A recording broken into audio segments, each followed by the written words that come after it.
Illuminati.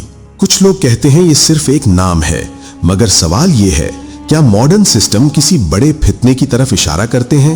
AI, artificial intelligence, nano या फिर NI, एक आंख जो हर जगह मौजूद है।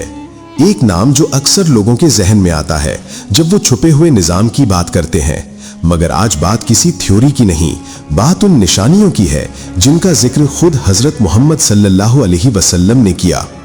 आप सल्लल्लाहु अलैहि वसल्लम ने फरमाया, फितने अंधेरी रात के टुकड़ों की तरह होंगे। एक ऐसा दौर जहां झूठ तेज होगा और हक कमजोर। लोग दिन में मोमिन और रात को काफिर हो जाएंगे। लोग पूछ रहे हैं, क्या तीसरी आलमी जंग शुरू होने वाली है, या वो जंग जिसे अहादीस में अल महलमतुल कुबरा कहा गया, यानी बहुत शदीद जंग।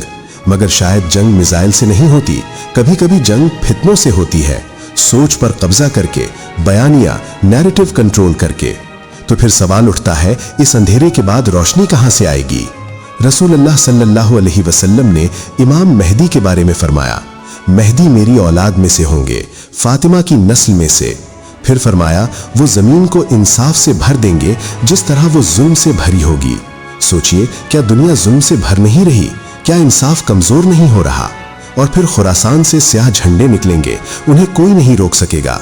रसूलुल्लाह सल्लल्लाहु अलैहि वसल्लम ने फरमाया, तुम और रूम अमन का मुआहिदा करोगे, फिर मिलकर एक दुश्मन से लड़ोगे, फिर धोखा होगा और फिर बड़ी जंग होगी। खुरासान तारीखी तौर पर अफगानिस्तान, ईरान और इसके गिरता नवाह का इलाका है। आज वही इलाके जहां पूरी दुनिया की नजरें टिकी हुई हैं। क्या ये सिर्फ इत्तेफाक है या वक्त अपने उस मोड़ की तरफ बढ़ रहा है जिसका जिक्र 1400 साल पहले कर दिया गया? रसूलुल्लाह सल्लल्लाहु अलैहि वसल्लम ने दज्जाल को सबसे बड़ा फितना करार दिया, मगर याद रखिए, इमाम मेहदी का ज़ुहूर जुल्म के बाद होगा और वो इंसाफ कायम करेंगे। ये बात यकीन की है क्योंकि ये नबी सल्लल्लाहु अलैहि वसल्लम का वादा है। क्या हम उन निशानियों को पहचान रहे हैं जिनका जिक्र हदीस में है? अपनी राय जरूर दें, और अगर ये वीडियो आपको पसंद आई हो तो इसे लाइक करें, चैनल को सब्सक्राइब करें।